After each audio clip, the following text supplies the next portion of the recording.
Esto es Agro y Mercados, el podcast semanal de la corredora Graci. Desde el Departamento de Análisis, Ariel Tejera y Juan Manuel Huerti te invitan a pensar los mercados y evaluar estrategias junto a los principales referentes del rubro.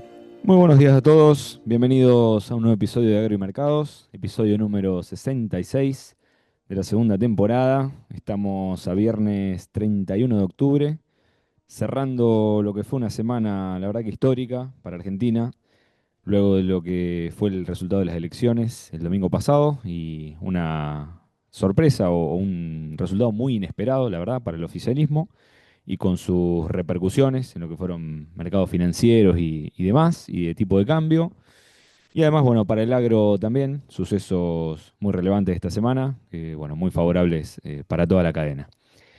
Vamos a pasar a realizar el resumen semanal de precios y principales novedades y fundamentos de la semana, y después vamos a tener, como siempre, una entrevista muy especial con un cliente de la casa, sobre lo cual vamos a estar charlando sobre una de las tantas zonas productivas del país, de primera mano con alguien bien conocedor de la zona y del mercado. Comenzando por el plano internacional, tuvimos una semana muy favorable, la verdad, para los precios internacionales de los granos. La soja, bueno, el producto destacado de la semana, ganando más de $20 en el mercado de referencia en Chicago.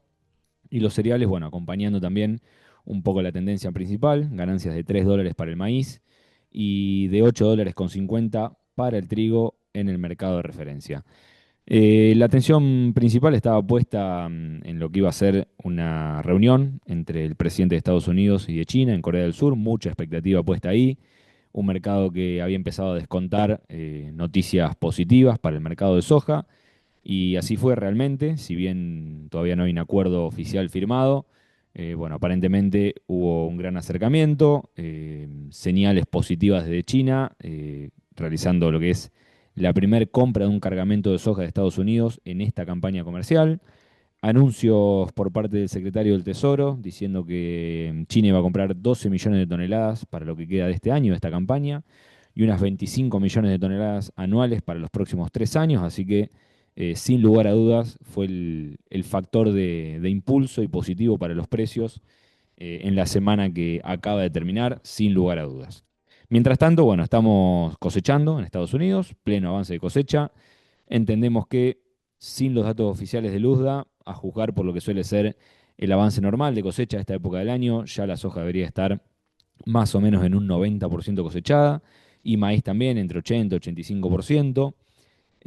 Otra de las noticias favorables del plano internacional fue que la Reserva Federal bajó las tasas de interés al rango de 3,75 y 4%, en línea a lo que esperaba el mercado, así que ninguna sorpresa por ese lado, pero bueno, siempre que bajen las tasas, favorable para commodities agrícolas. Completando el plano internacional, seguimos con un Brasil que avanza a todo ritmo con la siembra. Tenemos ya un 35% de la soja más o menos sembrada y lo que es maíz de primera en un 40% de avance de siembra. Recordemos estimaciones que distintas instituciones y consultoras, bueno, ubican otro cosechón de soja para Brasil en torno a 175, 178 millones de toneladas. Y en el caso del maíz podría rondar las 130, 135 millones de toneladas. Serían muy buenos volúmenes de producción para Brasil en el ciclo 25-26. En lo que tiene que ver con trigo, el país vecino, muy importante para nuestro mercado, un avance de cosecha de 43% y estaría un poquito retrasado respecto de lo que suele ser normalmente, así que atención ahí con eso también. Y bueno, pasando a nuestro país, en Argentina, la verdad que se vivió una jornada histórica desde el día lunes en el mercado financiero, cuando se conocieron los resultados de las elecciones, y bueno, un mercado que había descontado en la previa distintos escenarios adversos para el oficialismo, ¿no? Quizás lo más optimista era algunos puntos por debajo de la oposición, bueno, terminó siendo todo lo contrario. Así que en ese contexto, en la semana, ADRs volaban, variaciones positivas superiores al 40%.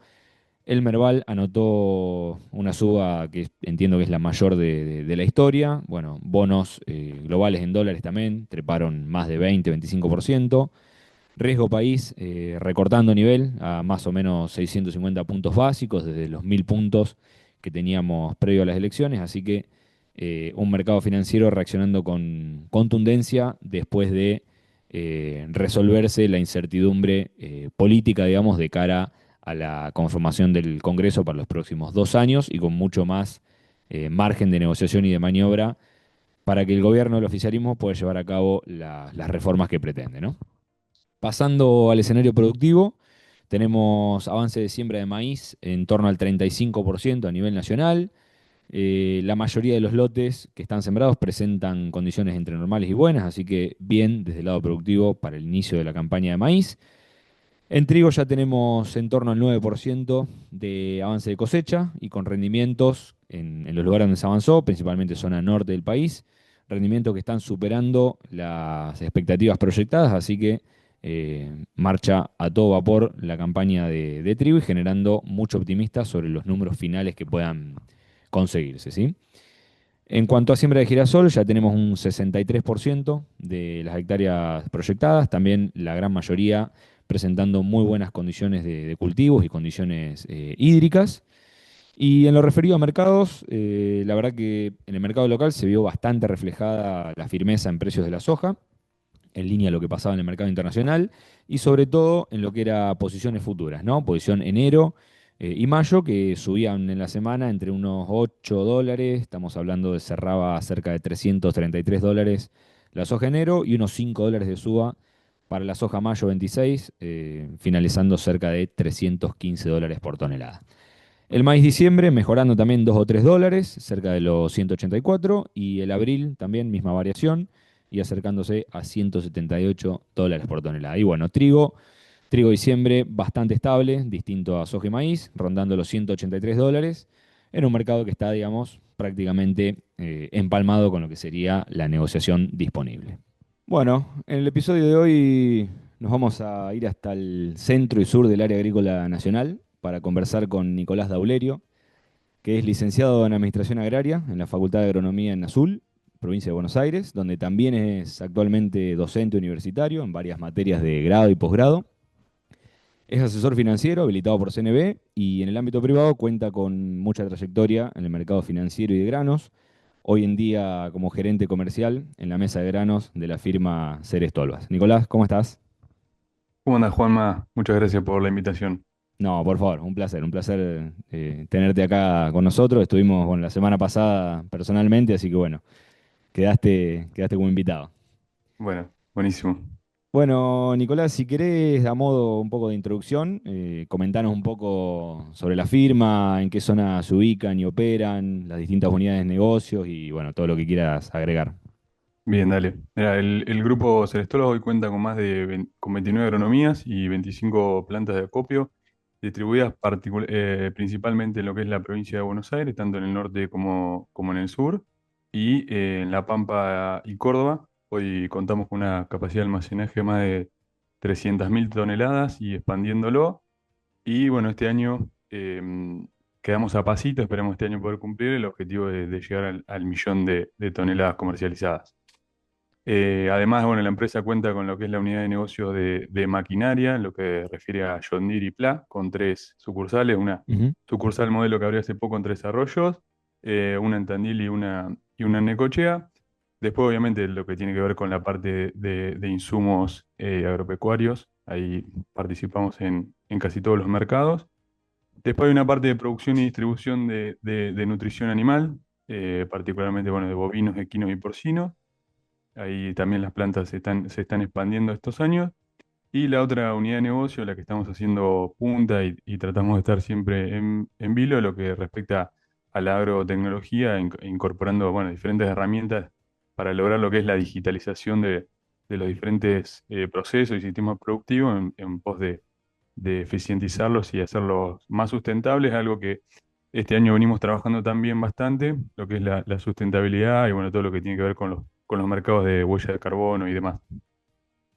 Bien, muy interesante, la verdad, y, bueno, una amplia cobertura geográfica y eso me imagino que les permite conocer distintas realidades, ¿no? Porque al estar ahí en contacto con el productor directamente, uno ve que, viste, dependiendo de cada zona, el momento, el clima, por ahí todos viven una realidad distinta, en todo sentido, ¿no? No solo en lo productivo, sino que también en cuestiones de mercado.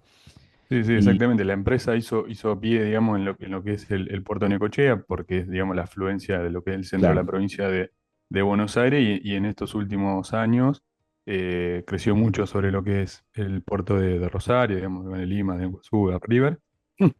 Y este último año, estos últimos años, perdón, haciendo foco en lo que es el corredor Bahía Blanca, en la parte más sudoeste de la provincia de Buenos Aires, y bueno, también ahí con fuerte presencia en ese mercado y varias agronomías y plantas. sí, una zona productiva y un mercado cada vez más relevante en los últimos años, me parece. Sí, sí, ni hablar estos últimos años, por eso también la intencionalidad de la empresa de tener presencia ahí. Y bien lo que decías vos, viste, cómo la diferencia, ¿no? En lo que son los puertos de Necochea, sobre todo, cómo el mercado funciona de una manera que quizá en los puertos del norte, con un sistema logístico mucho más eficiente, por decirlo de alguna manera, eh, se comporta completamente diferente. Sí, tal cual. Bueno, Nicolás, ¿y cómo están viendo el escenario productivo en estas zonas donde están? Bueno, si querés, comenzando un poco por lo más inminente que es el trigo, ¿no? Ya pronto a comenzar la cosecha, o ya iniciada, ¿no? En la parte norte del país. ¿Qué están viendo en las distintas zonas en cuanto a condiciones de cultivo, expectativas de rindes? ¿Qué se está viviendo?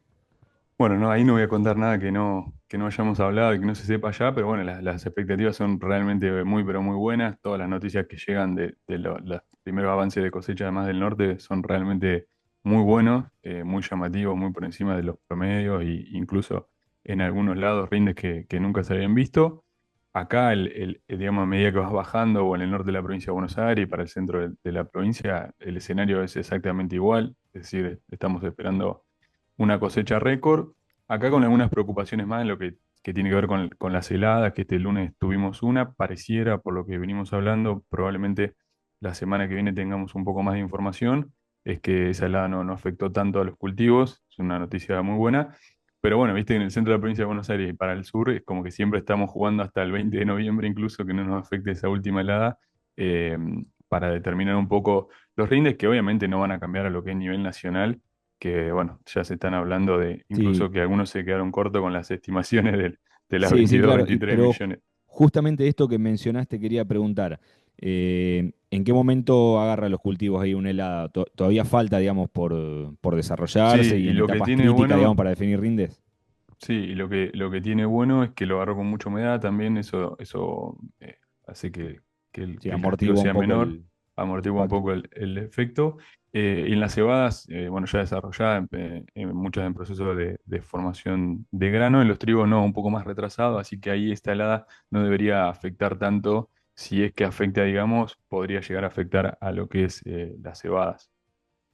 Bien, entonces, bueno, si hay impacto sería menor, digamos, nada como para preocuparse en extremo y, bueno, consolidando lo que ya se empezó a ver en el norte y centro, una campaña muy prometedora en cuanto a rindes y volúmenes. Puede hacer que terminen corrigiéndose al alza las Sí, estimaciones de sí. cosecha total.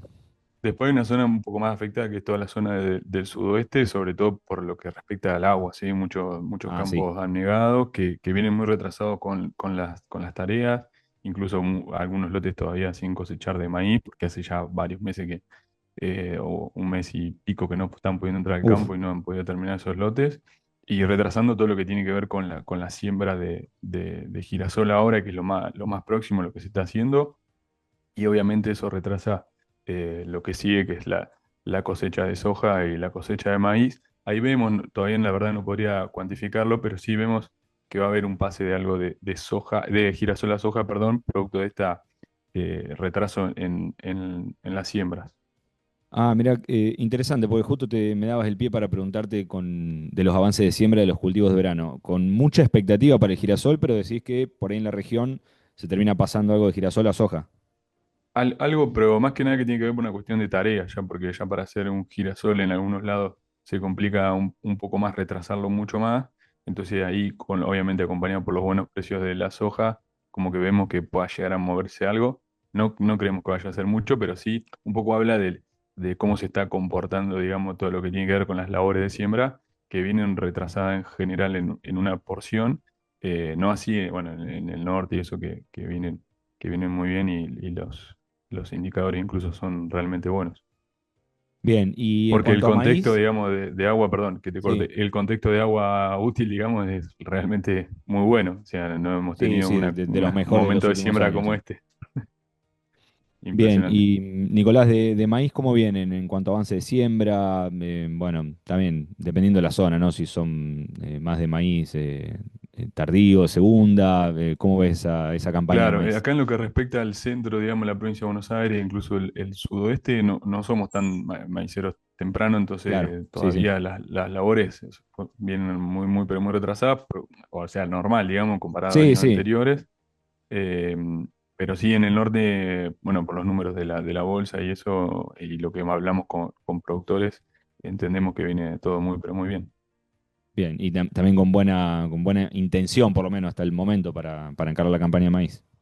Sí, sí, bueno, sí, los números de la bolsa ya lo dijeron, pero nada, el productor la verdad que está muy, muy entusiasmado, sobre todo con cómo sea, un poco con el cambio de contexto de político económico y también obviamente con lo que son las lluvias, que te ayuda un montón a estar tranquilo al momento de sembrar. Sí, tal cual. Por lo menos hasta el momento el clima viene acompañando de 10, más allá de que hay, viste, este pronóstico de que habría una niña débil instalada hasta meses de diciembre, enero. Hay que ver, bueno, qué termina pasando después allá adelante. Esperemos que no impacte con ninguna gravedad, pero bueno, por lo menos hasta el momento el panorama productivo luce bastante alentador.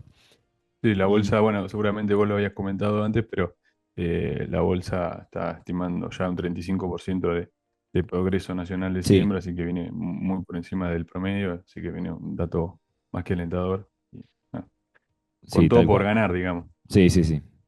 Bueno, y pasando más a temas de mercado, ¿cómo viste esta dinámica comercial de las últimas semanas con lo que fue la quita de retenciones temporalmente? ¿No? Ustedes que están en contacto con el productor, ¿ves que esto fue aprovechado, el movimiento de los precios? ¿Cómo lo viste? Sí, sí, bueno, obviamente el día de las retenciones cero y posteriores, en lo que respecta a soja hubo mucho, mucho movimiento, el productor vendió bastante, hizo caja, esto también hizo que se frenaran, me parece, un poco las ventas de maíz, que maíz no tuvo tanto movimiento, un poco siguiendo las estadísticas que seguimos nosotros del comportamiento promedio, ¿no? De cómo vemos los productores van poniendo precio a la mercadería, el Sí, maíz viene un poco más atrasado y la soja obviamente súper súper adelantado y el productor hizo caja hoy con la soja, obviamente con valores muy pero muy buenos, que también demoró, digamos, pareciera todo el proceso comercial, porque obviamente los precios no ayudaron, pero en trigo venimos también bastante atrasados en lo que respecta a otros años. Estos días se empezó a fijar algo ya con el miedo de que los precios caigan producto de la presión de cosecha que seguramente va a haber, o ni hablar en lo que respecta al sur, que es todavía un puerto más complicado que el del norte. Pero bueno, el otro día en el viaje que vos comentaste que estuvimos, también lo que hablábamos, que estuvimos recorriendo bastante, es que muchos de los puertos del norte, que para espacio para trigo debería sobrar, están muy ocupados con la soja también y eso podría hacer que haya menos espacios, digamos, disponibles para lo que es la cosecha ahora sí, de sí, trigo. tal cual. Ahí me da la sensación de que estas últimas semanas y de acá a lo que quede de noviembre es como que la comercialización y la logística se la llevó puesto a la soja, ¿no? Sí, sí.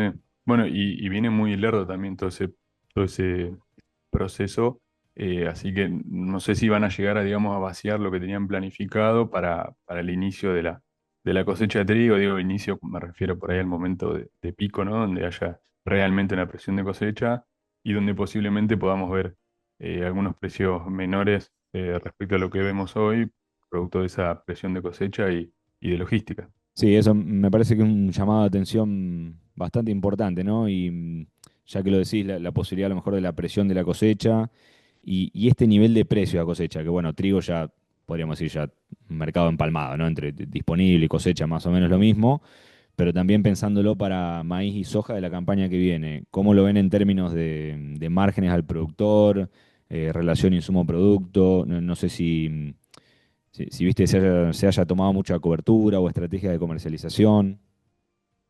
Mirá, sí, con los 320 de soja movieron, después, bueno, el maíz no hubo grandes movimientos, los 320, 330 que valió un día de soja movieron, fueron precios que activaron las ventas, precios que mejoraron los márgenes brutos, hoy en 320, 330 en una zona productiva, zona núcleo, da buenos rendimientos, ni hablar de un trigo soja de segunda.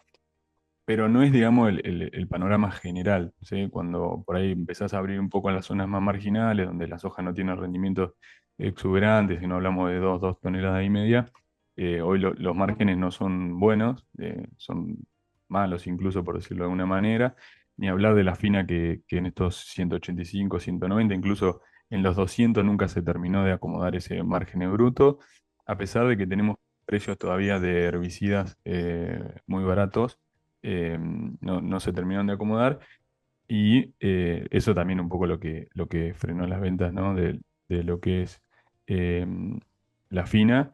Y bueno, por suerte aparecieron esos 320, 330 de soja que ayudaron a tomar algunas decisiones y, y dejar ese sabor amargo que veníamos cuando hablábamos con los productores, que desde ese lado venían bastante desganados, por lo menos.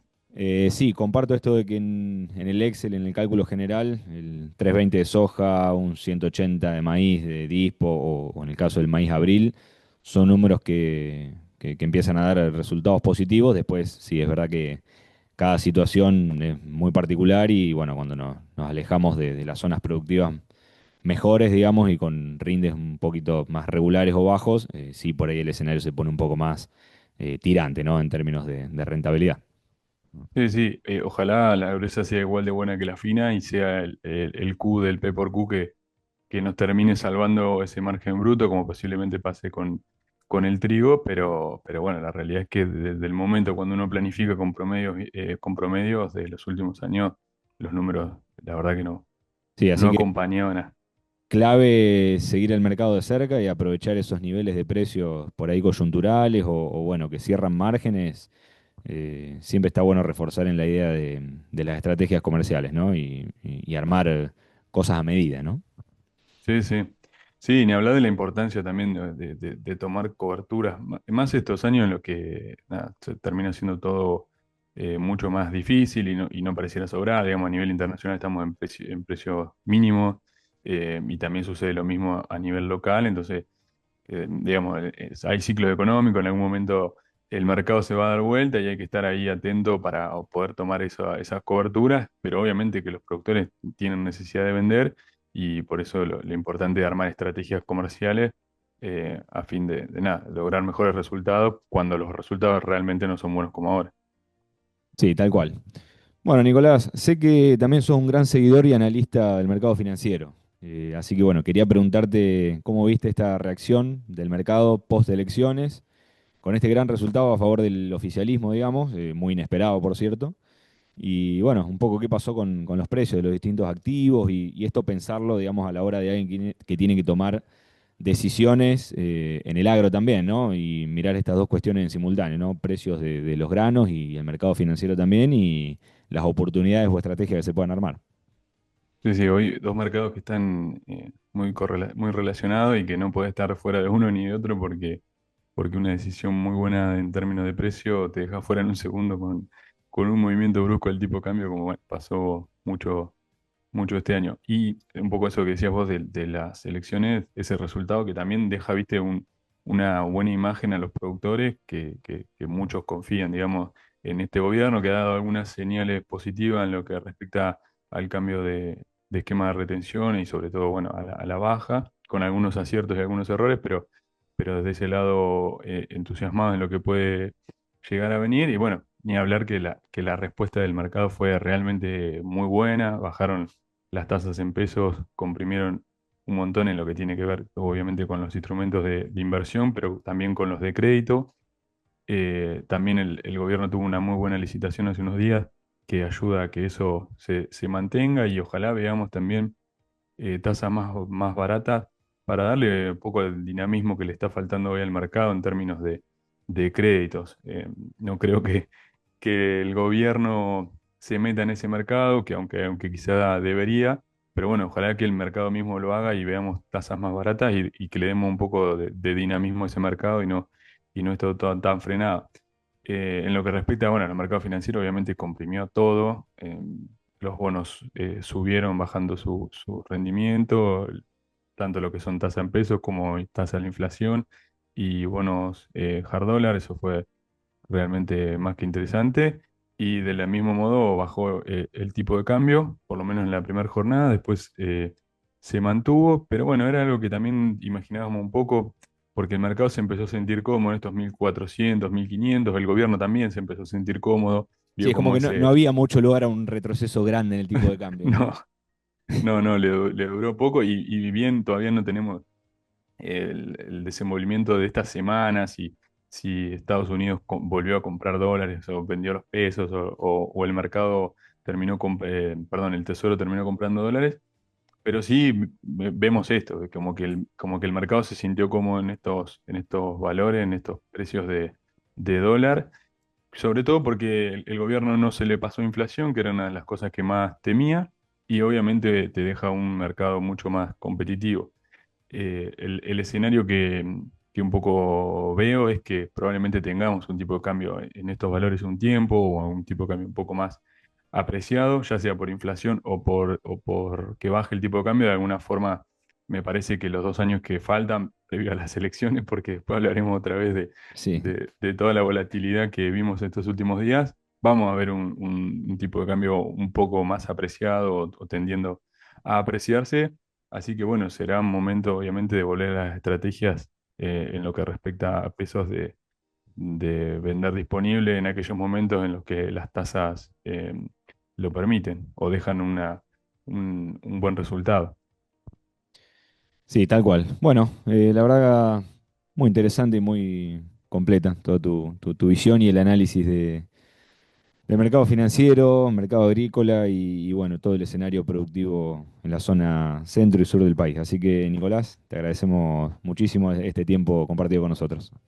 Bueno, Juanma, muchas gracias por la invitación nuevamente. Bueno, hablábamos con Nicolás Daulerio, gerente comercial en la mesa de granos de la firma Ceres Tolvas, y así terminábamos un episodio más de Agromercados. Nos volvemos a encontrar el próximo sábado. Saludos. Esto fue Agro y Mercados, del podcast semanal de la corredora Graci con Ariel Tejera y Juan Manuel Huberti.